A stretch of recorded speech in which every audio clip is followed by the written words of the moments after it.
Добро вечер. Во рамките циклус филмови на режисерот Милчо Манчевски ви нудиме кратко упатство за употреба препорачано од страна на филмологот Владимир Ангелов. А вечерва ќе имате можност да го видите играниот филм Врба, како и краткиот филм Четврток. Ви посакувам пријатна проекција.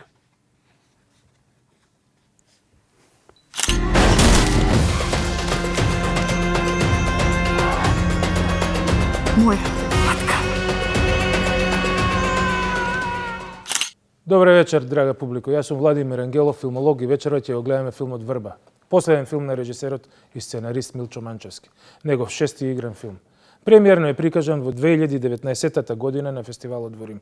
По американската авантура со филмот Бикини Мун, Манчевски повторно се враќа на свој терен, во Мариово, Скопје, каде што се чувствува како риба во вода, иако морам да признам дека и Њујорк му лежи.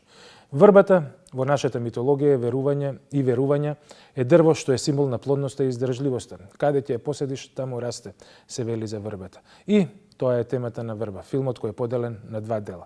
Првиот дел е сместен некаде во средниот век, каде Милан и Донка ќе се засакаат во селската идила, што ќе стане пекол кога тој ќе го открие таткото на Донка. Ќе мора да избегаат и да формираат нов дом далеку од родното село. Но тие не може да добијат дете, би направиле се за да го добијат. Нивните животи немаат цел без рожба, би се продале и на ѓаволот за да имаат пород. И ќе го направат тоа. Во втората пак приказна имаме две жени сестри. Едната родна не може да забремени и по 300 интервенции купишта пари дадени по лекари останува бремена. Незиниот маж, наивниот таксист Бранко, не жали пари да дојде до наследник. Работи нон-стоп и се задолжува породнини и кај лихвари. Незината пак сестра Катерина избира да го посвои Кира. Едно затворено детенце на кое очигледно му не достигала родителската љубов и не знае како да ја прифати кога истата љубов ќе дојде. Манчевски со само нему својствени подприказни ќе истера големата слика на овие две приказни за три жени и мајки и нивниот однос кон општеството и општеството кон нив. Сепак главен е односот во нивното најблиско обкружување, семејството.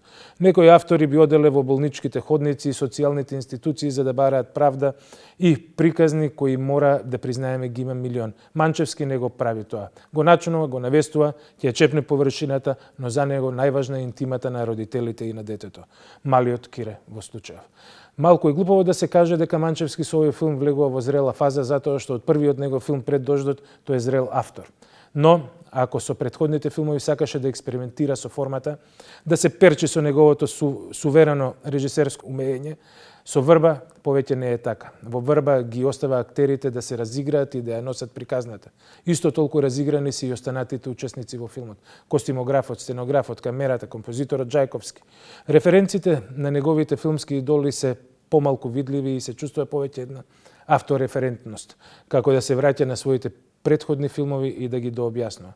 И пред да уживате во филмот Врба, ќе го видиме краткиот филм Четврток од 2013 година, снимен по повод 70 годишнината од фестивалот во Венеција. Во Четврток Манчевски користи оригинални снимки од случајот познат како убиството на Ван Гју, кога е прегазено двегодишно дете и најмалку 18 минувачи индиферентно поминуваат покрај телото. Манчевски на овој начин ја прикажува или укажува на отуѓеноста и незаинтересираноста на другите кон другите. Време кога е доволен само мобилниот телефон, а луѓето околу себе не ги ни забележуваме. Овој филм не би го препорачал за лица под 18 години. Ви посакувам убава филмска вечер.